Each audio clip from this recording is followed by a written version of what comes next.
Bom dia a todos. 31 de outubro, né? Dia da reforma, né? Mais uma vez estamos aqui reunidos para estudar. Dessa vez o texto é sobre a purificação do templo por Jesus, João capítulo 2. Vamos ler do 13 até o 22.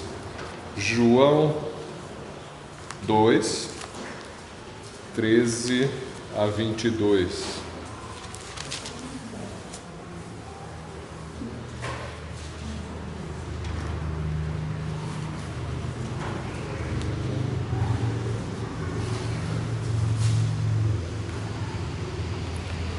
Todos acharam? João 2, 13 em diante. Estava próxima a Páscoa dos judeus e Jesus subiu a Jerusalém.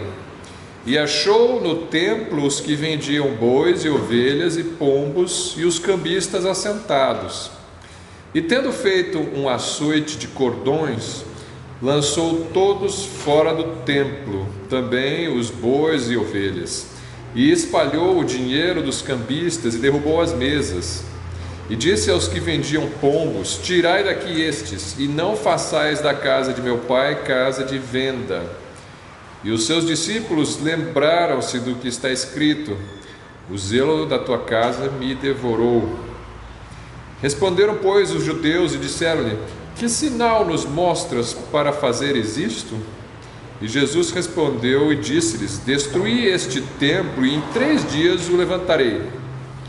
Disseram, pois, os judeus: em 46 anos foi edificado este templo, e tu levantarás em 3 dias? Mas ele falava do templo do seu corpo. Quando, pois, ressuscitou dentre os mortos, os seus discípulos lembraram-se de que lhes dissera isto, e creram na Escritura e na palavra que Jesus tinha dito. Até aqui por enquanto, vamos orar? Senhor nosso Deus, obrigado pela tua palavra que nós lemos, obrigado pela revelação daquilo que aconteceu com o Senhor. E queremos nessa manhã meditar sobre esse texto, aprender mais sobre a pureza do templo do Senhor e como o Senhor Jesus tem zelo pela tua santidade, e pedimos que o Senhor possa tocar nos nossos corações, nas nossas mentes, para nos mostrar aonde precisamos de mais pureza em nossas vidas. Queremos atentar às Escrituras, queremos crer como os discípulos creram e queremos obedecer. Ajuda-nos a sermos fiéis e sinceros servos do Senhor. Abençoa os irmãos que estão aqui, Senhor. Obrigado por essa manhã e por esse culto mais uma vez, em nome de Jesus, amém. Antes de dar continuidade ao estudo aqui, só um aviso. Eu tinha mencionado no primeiro semestre deste ano que eu ia ministrar um mini curso sobre apologética, sobre a defesa da fé cristã. Então eu estou planejando fazer esse mini curso no final de novembro, tá? Final de novembro, vai ser pela internet para quem tiver interesse, tá? Você, se tiver interesse em fazer, o que é apologética? É você saber defender a sua fé, apresentar uma razão para a sua fé diante dos constantes ataques e dúvidas e críticas e ceticismo desse mundo que supostamente abraçando um intelectualismo ateu, supostamente intelectual, né, vamos dizer assim, ataca e duvida da Bíblia e da fé cristã. Esse curso não vai ser um curso completo de apologética, que é impossível você dar um curso curto sobre isso. Ele vai ser assim um preparatório para um curso do ano que vem, para quem tiver interesse de continuar, eu fazer um curso mais extenso no IB, no nosso Instituto Bíblico, né? Mas ele vai ser assim, eu estou planejando fazer um curso de 2 horas, 1 hora, pausa, mais 1 hora, e você faz pela internet, interagindo comigo, né? E eu vou mostrar, para quem tiver interesse, como você pode dialogar nesse mundo mais intelectualizado e mais incrédulo, como que você pode dialogar com as pessoas de uma maneira segura para você, sem você se expor a um ridículo, vamos dizer assim, e, ao mesmo tempo, convencendo a pessoa de que a sua posição de fato não é ridícula e, na verdade, você vai colocar aí no mínimo colocar uma dúvida na cabeça de quem está conversando com você, tá? Vai ser um curso diferente de tudo que você já viu até hoje, eu tenho certeza, tá? Porque o material que eu estou trazendo é um material que você não encontra muito por aqui, tá? Então, se você tiver interesse, me procura. Quem estiver assistindo pela internet também pode me escrever e, dando o seu nome, a gente vai montar um grupo, talvez do WhatsApp, para combinar aí. Se eu tiver um grupo de alunos interessados, aí eu faço no final do mês o curso, né? Então, mas eu preciso dos nomes, né? Para saber quantas pessoas estão interessadas. Bom, vamos lá. João 2, né? 13 a 22, nós lemos. Essa é a purificação do templo, que os irmãos geralmente estão familiarizados com essa história. Ela acontece quando? Na vida de Jesus. E aqui que vem um ponto chave. A maioria de vocês talvez pense na purificação do templo, quando Jesus faz a sua entrada triunfal em Jerusalém, lá na última semana de vida dele. Ele entra montado num jumento, as pessoas o recebem, depois ele vai no templo e ele expulsa os cambistas, e ali ele fala que não era para fazer a casa do meu pai um covil de salteadores, né? E uma semana depois ele é crucificado. Só que nós estamos aqui no segundo capítulo de João. Ele não vai ser crucificado ainda, né?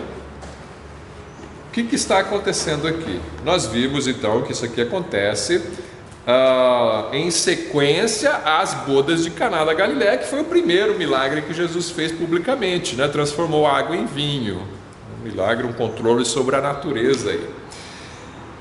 Como é que você pode ter uma narrativa, uma história aqui da purificação do templo logo depois das bodas de Caná, sendo que os evangelhos Mateus, Marcos e Lucas, se você for ler aí cada um deles, vai falar que ele purifica o templo na semana que ele vai morrer, né?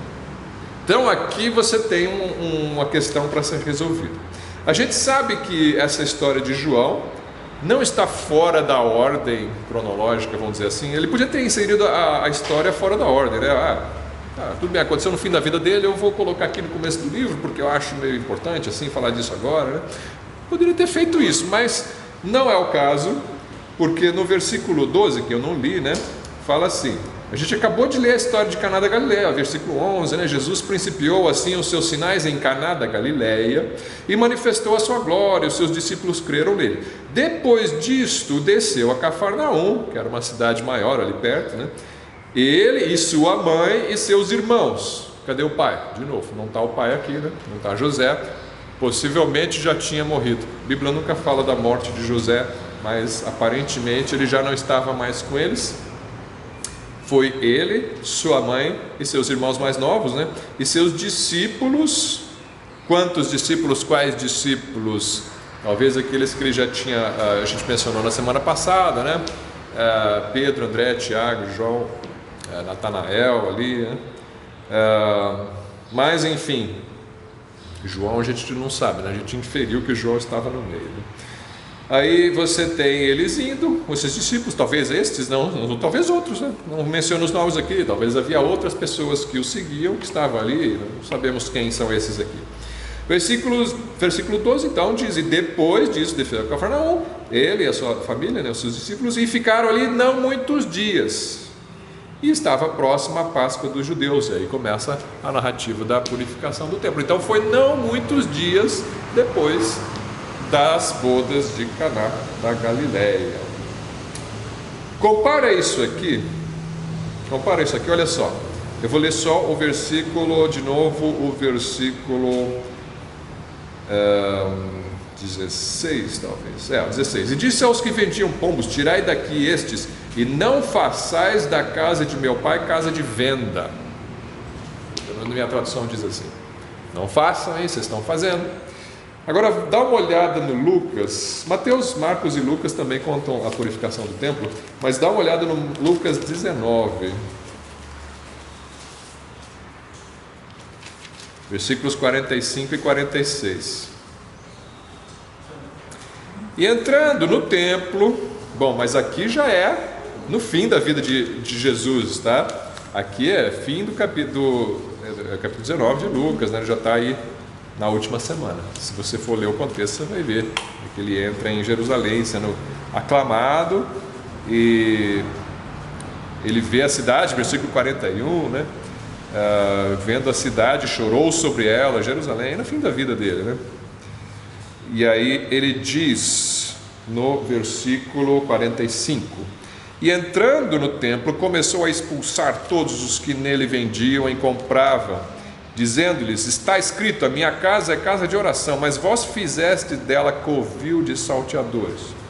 Lembra que no João ele falou: não façam covil de vendedor, de negociadores, né? Vendedores, de vendas, né? Não façam local de vendas, né? E aqui ele já foi mais forte, ele falou: vocês já fizeram dela covil de salteadores. Uma repreensão mais dura do que em João. E todos os dias ensinava no templo, mas os principais sacerdotes, os escribas e os principais do povo procuravam matá-lo. E eles vão matá-lo. E vão matá-lo talvez também, a Bíblia diz, por inveja, mas talvez também porque ele fez aquela purificação no templo, acabou com os vendedores e tudo mais, né? Então você tem duas narrativas distintas em ocasiões diferentes. Uma no começo do ministério e uma no fim do ministério. De onde se conclui, por incrível que pareça, que ele purificou o templo duas vezes, não uma vez só. Isso aí pouca gente sabe.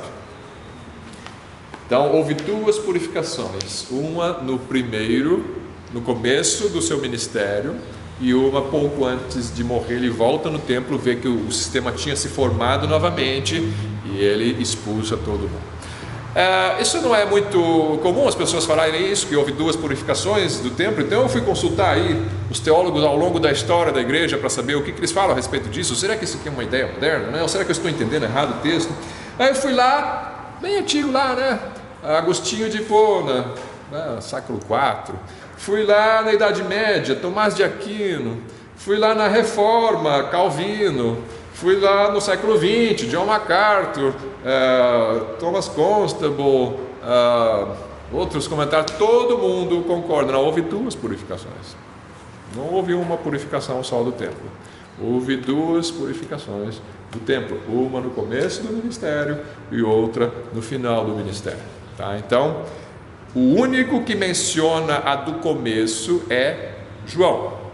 Os outros discípulos, Mateus, Marcos e Lucas, a gente já comentou isso na semana passada, eles mostram o batismo e depois eles só vão voltar a falar sobre as coisas que acontecem depois da prisão de João Batista. Por enquanto, João Batista não foi preso ainda. Entre o batismo e a prisão de João Batista, você tem que ir no Evangelho de João para saber o que aconteceu.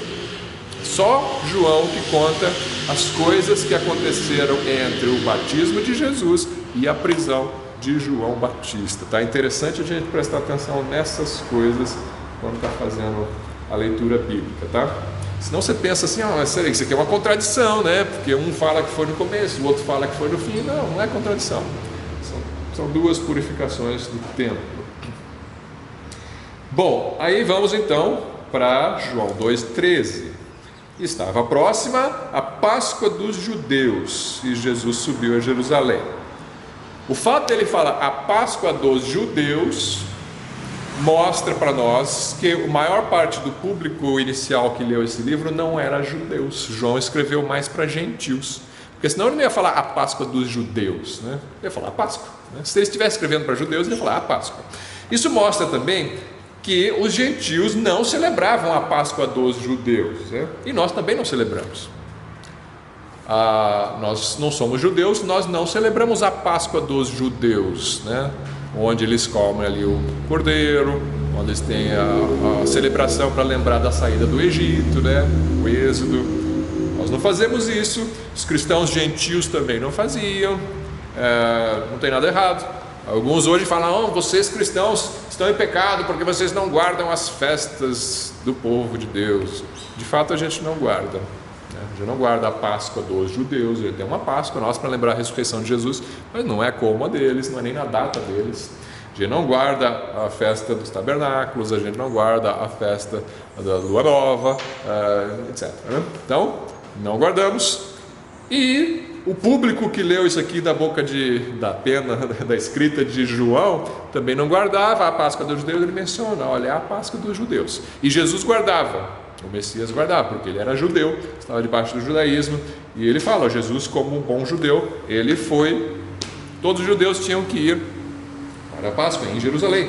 O historiador Joséfos diz que naquela época da Páscoa vinham mais de 3 milhões de judeus para Jerusalém para celebrar a Páscoa. É muita coisa. Não é uma festinha qualquer, não. Jerusalém já era uma cidade grande, populosa, e ainda havia mais 3 milhões ali, né, para celebrar essa Páscoa. Então aquilo ali ficava entupido de gente.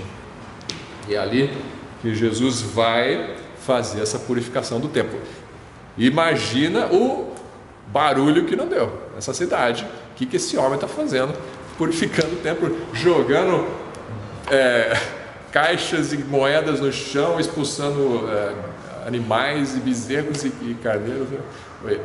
Eu fico imaginando Jesus com a jorrada na mão, batendo todo mundo. Pois é uma cena chocante, né? Uma cena chocante isso daqui. Totalmente inesperada até. Bom, mas está aí. A Páscoa dos judeus estava sendo celebrada. Jesus foi. Essa é a primeira Páscoa mencionada no livro de João. O livro de João menciona também uma Páscoa no capítulo 6, versículo 4.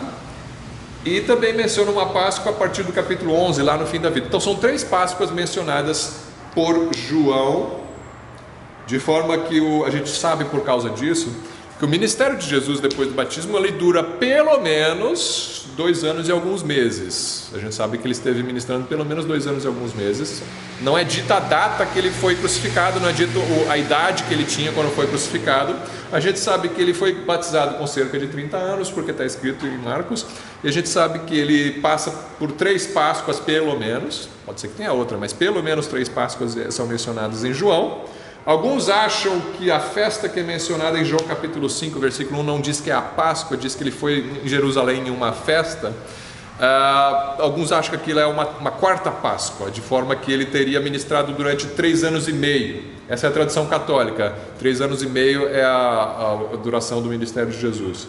Não temos certeza, mas pelo menos 2 anos e alguns meses, né? Sabemos que ele ministrou durante esse tempo, né? Então tá aí, você tem a primeira Páscoa mencionada, e ele vai então no versículo 14 tirar os vendedores. Achou no templo os que vendiam bois e ovelhas e pombos, e os cambistas assentados. Então temos aqui animais, temos vendedores e temos cambistas. Vamos pensar então aqui nesses vendedores e cambistas. Quem que eram os vendedores, né? Por que estavam vendendo? Era um comércio, sim, um comércio tinha no templo aqui. Ele diz no templo, provavelmente não era dentro do santuário, provavelmente era no pátio dos gentios ali, onde eles, assim, porque tem judeus e tem gentios que participam da Páscoa. Os judeus podem ir mais para próximo do santuário, os gentios ficam num pátio mais externo, mas é onde eles cultuam. Os gentios não tinham direito de chegar mais próximo. Não diz exatamente onde que era isso aqui. Mas várias vezes ele estava dentro do templo. Então, ele diz dentro do templo. Diz dentro do... deixa eu só ler do jeitinho que está colocado aqui. Do pátio do templo diz ali, né? Deixa eu ver aqui onde que está na minha... Fora do templo também os bois e espalhou o dinheiro sobre as mesas. Então a gente fica um pouco na dúvida. A maioria dos comentaristas acha que é no pátio. No pátio em frente, logo em frente ao templo, onde ficavam os gentios. Mas não temos certeza, tá? É no templo que fez a purificação do templo. Lançou fora todos os que estavam no templo. Isso, mas é que a tradução do irmão Gabriel diz pátio do templo. Aí depende da tradução. Não, e o pátio do templo é parte do templo. O pátio do templo é parte do templo.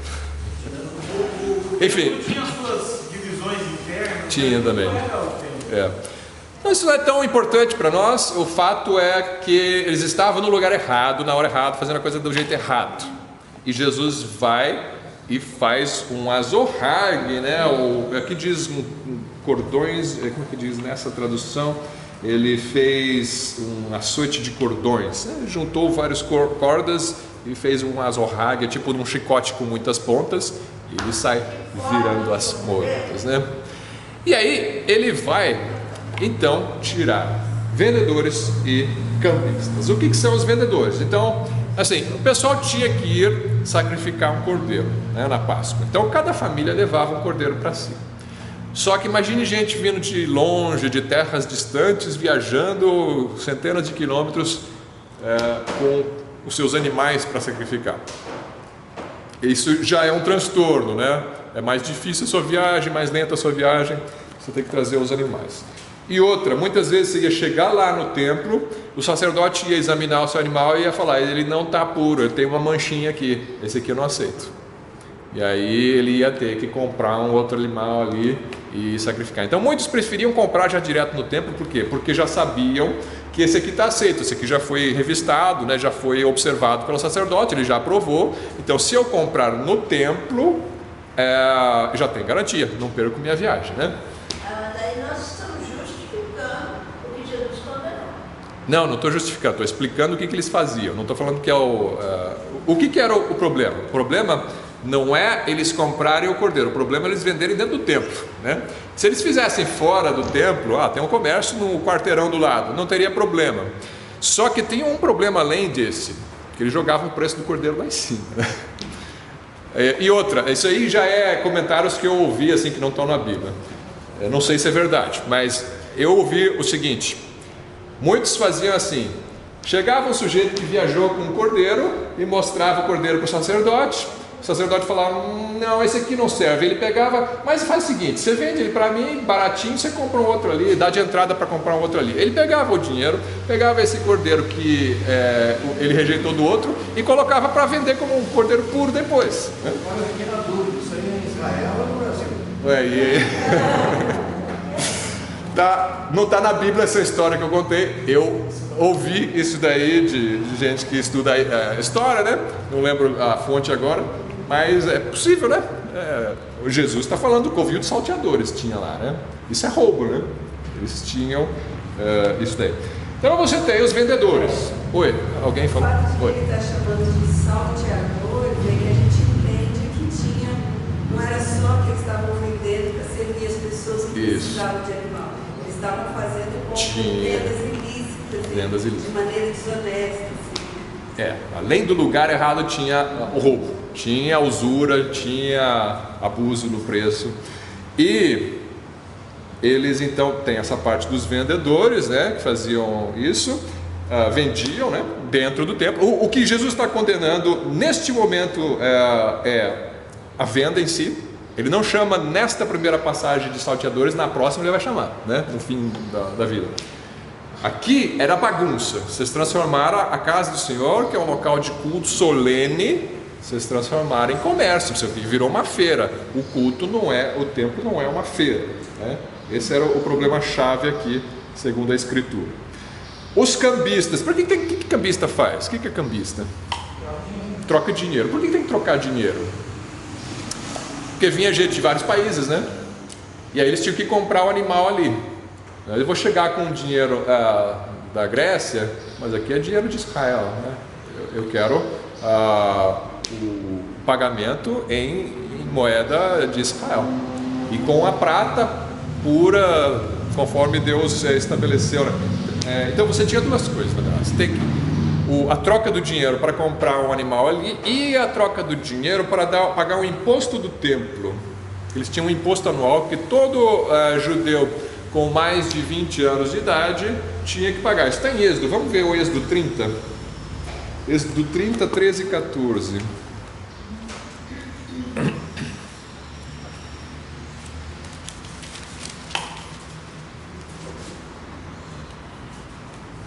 Todo aquele que passar pelo arrolamento dará isso. Arrolamento ou recenseamento. Ano por ano eles contavam quantas pessoas tinham, né? E eles tinham que ir para Jerusalém e passar por esse arrolamento. A metade de um ciclo, segundo o ciclo do santuário, este ciclo é de 20 geras. A metade de um ciclo é a oferta. Então esse ciclo é um peso, que agora não lembro quanto que é em gramas. E o rico não dará mais, e o pobre não dará menos da metade do ciclo, quando derem a oferta alçada ao Senhor para fazer expiação por vossas almas. E tomarás o dinheiro das expiações dos filhos de Israel e o darás ao serviço da tenda da congregação, e será para memória aos filhos de Israel diante do Senhor, para fazer expiação por vossas almas. Então, eles quando vão fazer esse arrolamento ou recenseamento, que era anual, de 20 anos para cima, eles tinham que fazer essa oferta em ciclos de prata. Uma quantidade em prata, então tinha que ser moedas de prata. Então você traz uma moeda de outro país que não é de prata, ou é prata misturada com outra coisa, eles não vão aceitar. Para o imposto do templo isso aqui não serve. Ah, o que eu faço? Então você compra uma moeda do templo. Olha, aqui essa moeda aqui é aceita pelo sacerdote. Ah, mas qual que é a taxa? Qual que é o câmbio? Aí o câmbio eles jogavam lá em cima também. O que é cambista? Quando você usa cambista hoje? É para fazer uma viagem para o exterior, por exemplo? Eu preciso de dólar. Quanto está o dólar? O dólar está 5,60. Aí você vai lá na casa de câmbio, eu queria $1. Ah, é R$6. Ah, mas não é 5,60? Não, 5,60 eu compro de você. Você compra por mim por 6. Então você paga 6. Aí você vai lá, viaja, vai para os Estados Unidos, né? Aí você volta com dólares. Eu vou trocar de volta para real. Ah, eu trouxe aqui $1. Ah, ele vai te devolver 5,60, não vai te devolver 6. Então você compra por 6 e você vende por 5,60. E o cambista sempre está ganhando, né? Esse é o câmbio. Ele joga com o câmbio, né? Ele ganha na troca. Então os cambistas aqui também ganhavam na troca. Eles determinam o preço da moeda de prata, que é para o imposto do templo, né? E para as contas ali. Então o cambista sempre está ganhando, e o vendedor também sempre está ganhando, né? Se você vê numa loja um desconto de 20%, oba, desconto de 20%, só que você não viu que ele aumentou semana passada 30%, né? Ele aumentou 30% na semana passada, e agora essa semana ele derruba 20%, ele na verdade aumentou o preço 10%, e você pensa que ele deu 20% de desconto. Então o vendedor faz isso. Eu sei porque eu já conversei com vendedores, eles falam que eles fazem isso, né? Então eles fazem a gente de trouxa. Aí você compra uma coisa a 10 vezes sem juros, o preço em 10 vezes está o mesmo que o preço à vista. Você é trouxa, porque na verdade o preço à vista é que está com o preço dos juros. O preço sempre tem juros, né? Se você comprou a prazo, ele diz é fixo, é o mesmo preço. Na verdade ele já jogou os juros, só que o preço que ele está cobrando em 10 vezes é o mesmo que ele cobra à vista, porque o à vista está mais caro. Converse com qualquer economista que você quiser. Qualquer economista vai te dizer, olha, se você vai pagar à vista, peça desconto, porque a prazo sempre tem juros, não existe compra a prazo sem juros. Se ele está dando o mesmo preço é porque ele jogou os juros na compra à vista. Então, a irmã Neide sabe, né? Então é assim. Tá bom, então os gentios vinham de diversas partes, pessoas convertidas ao judaísmo, vinham de diversas partes do mundo fazer aí essas trocas e a compra e fazer a adoração, né? Para eles a adoração é importante, né? Eles gastavam muito dinheiro deles para fazer uma viagem dessas e ainda pagar o imposto em prata, né? Era importante para eles, era a sinceridade do povo. E aí você tinha os religiosos explorando a sinceridade do povo, né? Explorando a fé alheia, né? Isso não acontece hoje, viu? Isso é só no tempo de Jesus. A Bíblia é um livro só histórico, isso não acontece hoje em dia. Os religiosos não exploram a fé do povo, né? Todo mundo é honesto, né? Ninguém vende coisas em troca de bênção nas igrejas, ninguém faz comércio com a fé, né? Claro que eu estou sendo sarcástico, né? Caso alguém não tenha percebido, né? Lutero ficou chocado quando ele fez a sua visita ali a Roma, né? Ele era católico, né? Era um monge católico. Ele foi visitar ali a Basílica de São Pedro e ele viu o comércio de relíquias e de ídolos, imagens e tudo que se vendia. E você podia encontrar quantos pregos da cruz de Cristo você podia encontrar ali no caminho para a Basílica, né? Quantos pregos usaram para crucificar Jesus, porque já venderam assim uns 10, né? Então ele ficou chocado. E é assim mesmo, né? Hoje em dia se vende toalha com suor, né? Se vende... E a água você dá onde ali? E a água você dá onde? Eles vendem caro, uma meia, não sei de quem, o apóstolo usou essa meia, você compra a meia, né, para conseguir a bênção que está na energia que estava no corpo do apóstolo, você paga caro por aquela meia. Isso aí é meio evangélico, né, meio questão. Então a gente tem muita vergonha do que acontece por aí, tá? Mas infelizmente acontece mesmo. A gente vê comércio da fé evangélica na televisão, né, claramente, não precisa nem mencionar. Os irmãos sabem. Então, qual é a reação de Jesus a tudo isso, né? Lutero fez o que a gente está celebrando hoje, né? A reforma, né? Não aguentou. Ele queria reformar a igreja, né? Ele não queria criar uma nova religião. Ele queria chegar lá na Alemanha e montar uma reforma. Vamos voltar à Bíblia, né? Vamos voltar à salvação pela graça. E não às indulgências e não a esse comércio. E aí, só que a igreja não aceitou, ele foi excomungado, né? E aí nasce uma outra religião. Dali vem um outro grupo, né? Dos protestantes. Mas o princípio, a ideia dele não foi criar uma nova religião. A ideia dele foi reformar a igreja da qual ele fazia parte, né? Bom, o que Jesus fez? Que reforma que Jesus faz, né? Versículos 15 e 16, a gente já leu. Tendo feito um açoite de cordões, lançou todos fora do templo, também os bois e ovelhas, e espalhou o dinheiro dos cambistas e derrubou as mesas. Espalhou o dinheiro, imagina, né? Não ficaram nada felizes com isso, né? Mistura dinheiro, moeda de cada um, mas, que essa é minha, né? Imagina quantos não passaram a mão naquelas moedas caíram. Então, isso daqui gerou um constrangimento para muita gente e uma balbúrdia, né? Por que ninguém deteve Jesus? Por que ninguém fez nada? Deixou ele fazer isso, né? Por que Jesus está agindo com violência? Jesus não era. Jesus não tinha pecado. Tinha pecado. Mas se a gente fizesse isso, ia parecer que não está pecando. Então, porque, boa pergunta, né? Nós somos imitadores de Cristo, né? Sede meus imitadores, como eu sou de Cristo, a gente deve imitar Cristo. Então, por que eu sei que tem comércio em outras igrejas, por que eu não faço um azorra que não entra ali também? Vamos lá, vamos imitar Cristo, né? Tá certo fazer isso? Não tá certo. Então, por que... Ou será que a gente não faz porque a gente é covarde, né? Então, por que Cristo age com violência? Por que ninguém deteve Jesus Cristo? Como isso foi encarado pelos discípulos e pela família de Jesus? E por que nós não fazemos a mesma coisa? Bom, quando nós fazemos bazar, alguma coisa assim para ofertar para a construção de alguma coisa, não é pecado não. Pronto, vamos incluir mais uma pergunta então. A igreja pode fazer um bazar aqui no pátio, né? Para arrecadar dinheiro para missões ou para o lar batista? Será que Jesus entraria ali no bazar derrubando tudo? Tem igreja que não faz cantina por causa disso. Tem igreja que não faz cantina por causa disso. Vamos pensar, eu não vou responder agora, fica pensando aí. Cantina, né, por causa disso.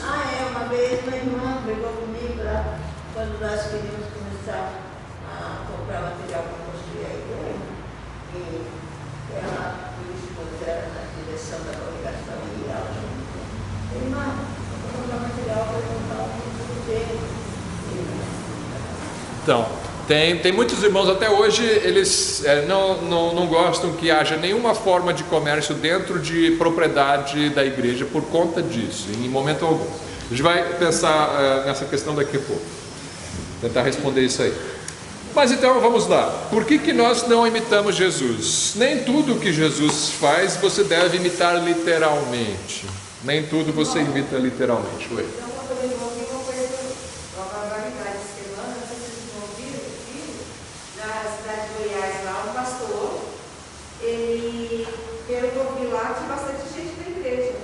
Ele deixou uma carta registrada e tudo mais, que ele ia morrer, ia ficar na funerária e veio a eliminar do juiz, que não era para ninguém mexer em nenhum lado dele, porque depois do terceiro dia ele ia ressuscitar.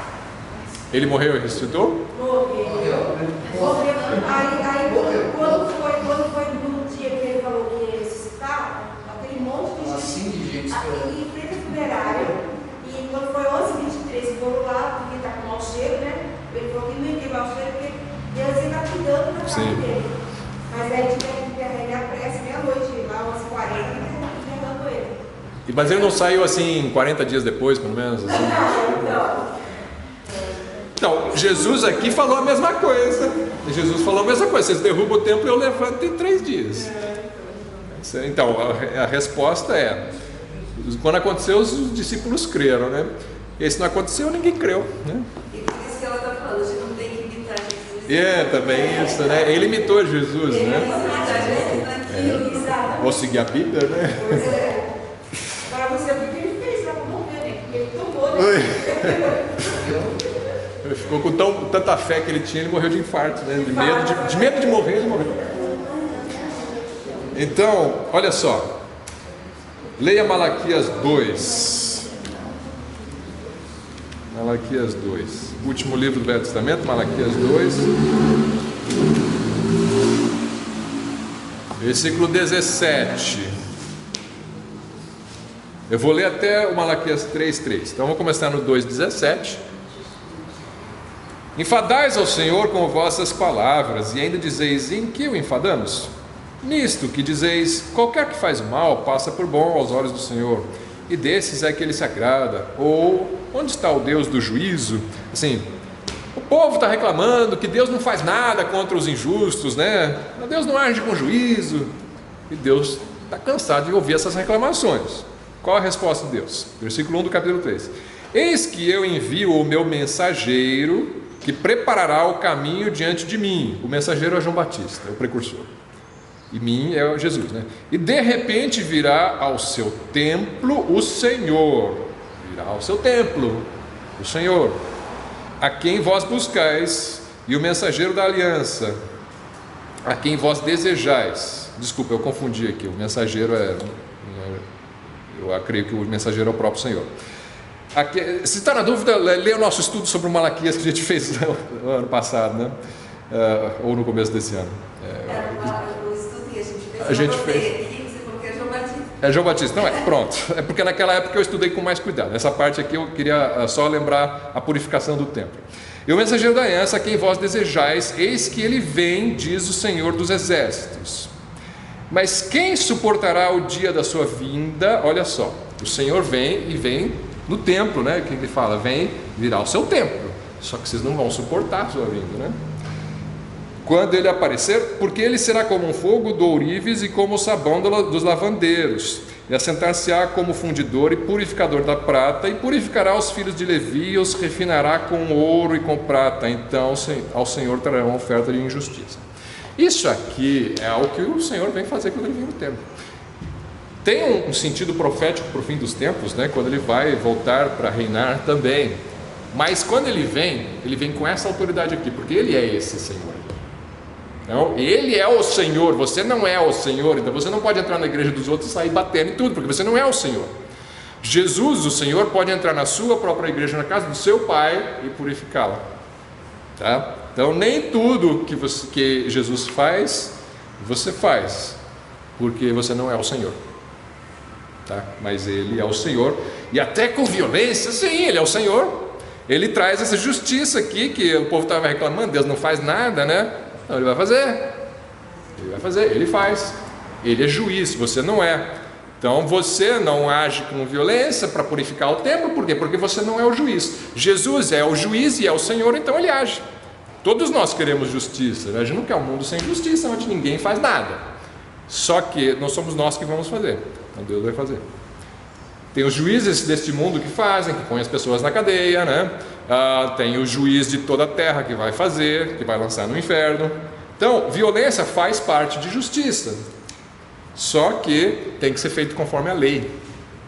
E aí, não é você que assume. Oi. Claro, Deus tira vidas ao longo da vida, não tem como negar. Então, violência faz parte de justiça, mas está nas mãos do juiz, não de mim e de você. Que mais? As igrejas hoje não são o templo do Senhor, tá? O templo era a casa de meu pai, né? O templo de Jerusalém era chamada casa de meu pai. As igrejas hoje são prédios locais de culto, mas não são chamados de templo e nem de casa de Deus a rigor, né? A rigor, onde é que Deus mora hoje em dia? Onde que Deus habita? Em nós, né? Isso aí Paulo deixa bem claro, 1 Coríntios 6, né? Deus habita em nós, vós sois o templo do Espírito Santo. Não sabeis que vós sois o templo do Espírito Santo, e que o Espírito Santo que habita em vós e que tem ciúmes, né? Portanto, não tornais os vossos membros como uma meretriz. Ele vai discutir isso no capítulo 6 de 1 Coríntios. Então você não deve praticar fornicação, imoralidade. Por quê? Porque você está profanando o templo do Espírito Santo. Do mesmo jeito que eles profanaram com ladrões e comércios e usura, etc., nós profanamos de outras maneiras o nosso corpo, o nosso templo. E a Bíblia em 1 Coríntios 6 dá um exemplo de profanação, que é a imoralidade. É isso que a Bíblia mostra como pecado contra o corpo, né? O pecado contra o corpo na Bíblia é a relação sexual fora do casamento. E as igrejas hoje precisam purificar a casa de Deus, ou deixar Cristo purificar, porque tem sido profanado o templo do Espírito Santo. Eu peguei aqui dados de uma pesquisa do Instituto Pew Research dos Estados Unidos de 2021. Sempre que eu trago pesquisas, eu trago dos Estados Unidos. Não é porque eu fico fazendo média com o americano, não. É porque eu procuro no Brasil e no Brasil eu não acho. O americano assim, fissurado por estatística, né? Tudo eles fazem estatística. Eles têm um monte de órgãos de estatística. Então, eu não encontro no Brasil as informações, então eu pego nos Estados Unidos. Deste ano, Pew Research diz que 50% dos que se chamam cristão nominal, né, dos Estados Unidos, dizem que sexo sem compromisso é aceitável. Não, faz, né? Tá certo isso? Tá certo, sim. Metade dos cristãos norte-americanos. Desses números aí você vai ter, incluindo 62% desses aí são católicos, 54% são protestantes históricos, quer dizer, luteranos e anglicanos, e 36% são evangélicos. Pelo menos evangélico é menos, né? 36%, mais de um terço, né? Não é assim falar qualquer coisa. Ele falou sexo sem compromisso. Mais de um terço dos cristãos evangélicos diz: não, isso é aceitável, não tem problema não. Agora presta atenção, se houver compromisso, eles aí já sobe esse número entre os evangélicos para 46% fora do casamento. Quase metade dos evangélicos acham que o sexo fora do casamento, desde que haja assim um compromisso, legal. Agora tem mais uma coisa, isso são aqueles que falam, eu acho que é legal, fora aqueles que encobrem. Estão fazendo, mas estão fingindo que não estão fazendo. Então esse número já vai lá para cima, né? Aí você começa a perceber quão grave, quão impuro está o templo do Espírito Santo. No meio evangélico norte-americano, não acho que no Brasil seja muito diferente. Tá? Então, aquilo que Cristo fez no templo em Jerusalém certamente precisa ser feito nos nossos templos também. E o comércio, né? Então vamos pensar naquela questão. A irmã Catarina, infelizmente, ela fez a pergunta, mas ela saiu, eu não sei porquê, e ela vai ficar sem a resposta. Pode fazer o comércio no local, né? Pode ter a cantina na igreja, pode ter o bazar missionário, né? Bom, vamos pensar em duas questões. Primeiro, o culto pode ser profanado com o comércio? Não, o culto não deve ser profanado com o comércio. Você não pode transformar o culto em comércio. O culto de forma alguma. O culto é solene para adoração a Deus. Basta você ler o que Paulo fala lá em 1 Coríntios 11 a respeito da ceia do Senhor. Como que eles tomavam assim indignamente, o que acontecia, né? Muitos fracos e doentes, não poucos que dormem, né? Porque tomaram a ceia indignamente, sem reverência, sem discernir o corpo de Cristo, né? Então, você tem... Oi? Então, no início do culto, então, não pode anunciar a cantina? Olha, você anuncia antes do culto, bem, aí fez um aviso. Agora, durante o culto não é para ter comércio, né? Não é para ter comércio. Principalmente aquela bagunça que tinha no templo de Jerusalém. Está comercializando ali durante o culto, né? Aí entra aqui, estou fazendo uma oração, o pessoal está comprando ali qualquer coisa ali durante o culto. Não, eu não concordo com isso. Não concordo com isso. Então, eu sei que aí tem mas e se tiver ali, tá bem entrada ali ou para lá, eu não vou colocar regras rígidas aqui, né? E se for 5 minutos antes do culto, 5 minutos depois, eu não vou colocar regras rígidas, mas tem que ter ordem. Culto do Senhor aqui, tem que ter ordem. Estamos aqui adorando o Senhor. Não estamos aqui fazendo pessoas missionárias, pessoas escritores que vão missionários, vêm para a igreja e depois também ensinam lá fora. Isso aí também já vi, é muito comum, né? Não creio que cause desordem. Não creio que cause desordem. Também, geralmente é quando acabou o culto, rapidamente se monta ali, né? Não é para estar havendo o pessoal se distraindo, passeando no meio do culto e trocando coisas, né? Cambistas no meio do culto, né? E vendedores. E outra, usura, né? Que preços que você está cobrando? Preços abusivos, né? Tem que pensar nisso daí. Lembra o seguinte, no Velho Testamento, todo o sustento dos levitas era por meio das ofertas, do comércio, daquilo que era acontecido, do imposto do templo. A gente acabou de ler, o imposto do templo era para sustento dos sacerdotes. Acabamos de ler isso aqui em Êxodo, né? Então, era um imposto e você tinha ali os animais, essas coisas faziam parte do sustento dos levitas. Tanto daqueles que trabalhavam na limpeza do templo, quanto da música, quanto do ensino e dos sacrifícios. Todos eles eram sustentados por essas leis, né? E o povo sustentava. Então, o fato de você ter pessoas recebendo... pode ter um músico profissional na igreja? Se você for olhar o exemplo do Velho Testamento, pode. O Novo Testamento não fala sobre isso. O Novo Testamento fala sobre o sustento do pastor. Pagar o músico, pode. Porque os levitas recebiam para isso.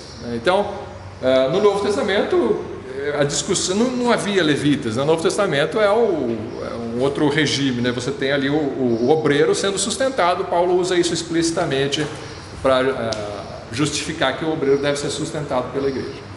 Mas assim, eu não tenho problema com o fato de você pagar alguém para limpar a igreja, alguém para tocar. A gente não faz isso, né?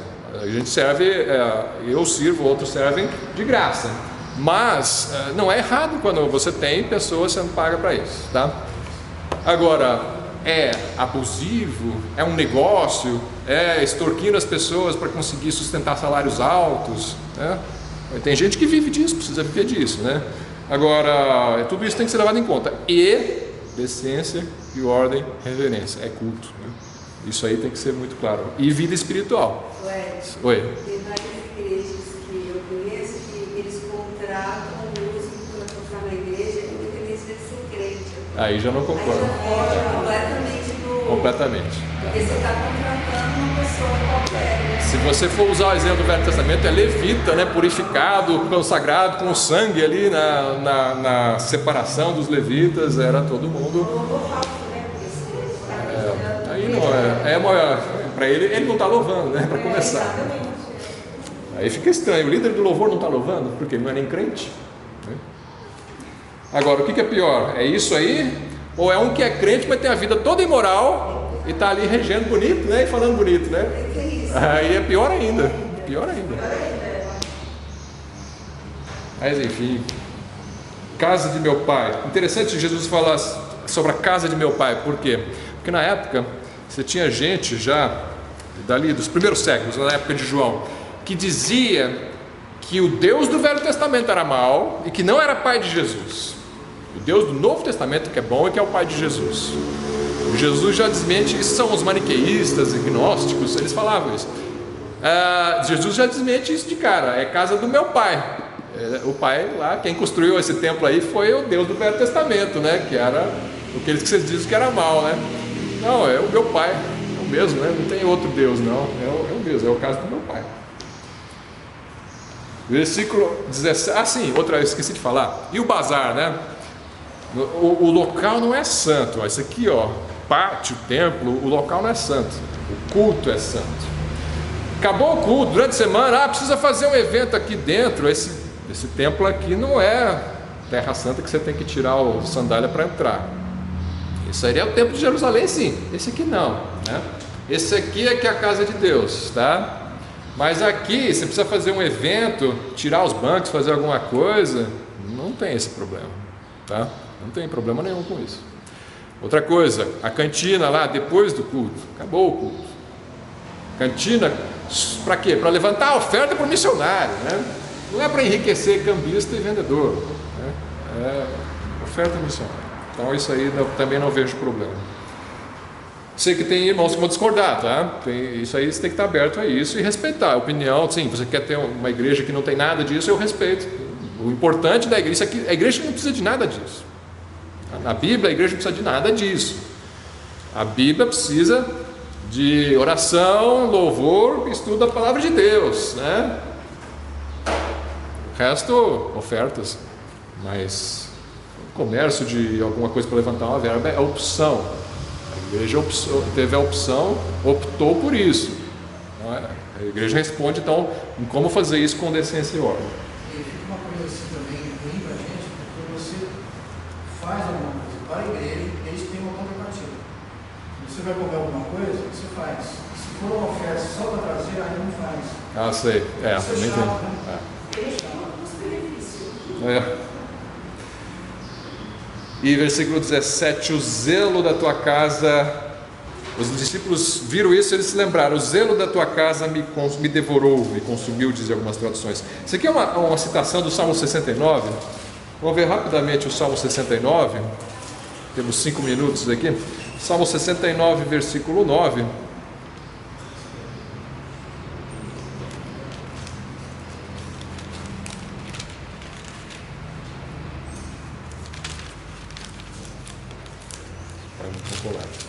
Salmo 69, 9. Vamos ver o 8 também. Isso aqui, o salmista Davi está derramando o seu coração diante de Deus a respeito das suas dificuldades, as perseguições que ele está sofrendo, né? Mas isso é um salmo messiânico, ele se refere indiretamente a Jesus. E fala assim, versículo que os discípulos lembraram desse salmo, né? Versículo 8: tenho-me tornado um estranho para com meus irmãos e um desconhecido para com os filhos de minha mãe, pois o zelo da tua casa me devorou e as afrontas dos que te afrontam caíram sobre mim. É isso que os discípulos lembraram quando eles viram Jesus fazendo isso. Então qual foi a reação dos discípulos? Eles respeitam, eles viram, Jesus está cumprindo aquela profecia. Só que os irmãos parece que não. Se este texto aqui se refere também aos irmãos de Jesus, talvez foi aqui que ele rompeu com eles, porque ele diz versículo 8 que versículo 8: tenho me tornado um estranho para com os meus irmãos e um desconhecido para com os filhos de minha mãe, pois o zelo da tua casa me consumiu. Lembra que os irmãos foram com ele lá para Cafarnaum, né? A mãe e os irmãos de Jesus, vão todo mundo junto.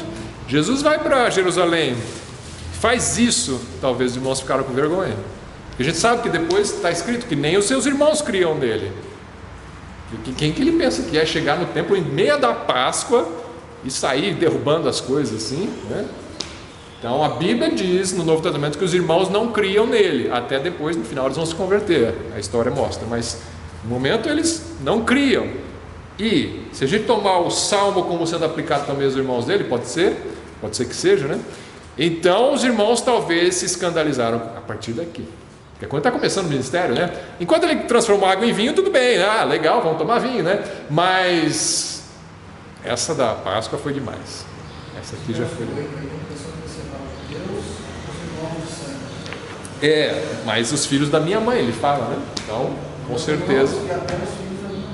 Então pode ser nos dois sentidos, né? Não só os filhos de carne, mas também os outros. E aí os judeus vão chocados pedir um sinal, né? João 2, 18 a 22, eles pedem um sinal. Por que estão pedindo sinal? Porque não é qualquer um que pode chegar aqui e fazer. Por que eles não fizeram nada com Jesus? Eles estavam em choque com a autoridade que Jesus mostrou. Ficou todo mundo paralisado. Eu nunca vi nada parecido com isso, né? Como é que ele não tem medo de fazer isso, né? Eles só falam, Com que autoridade que o senhor faz isso, né?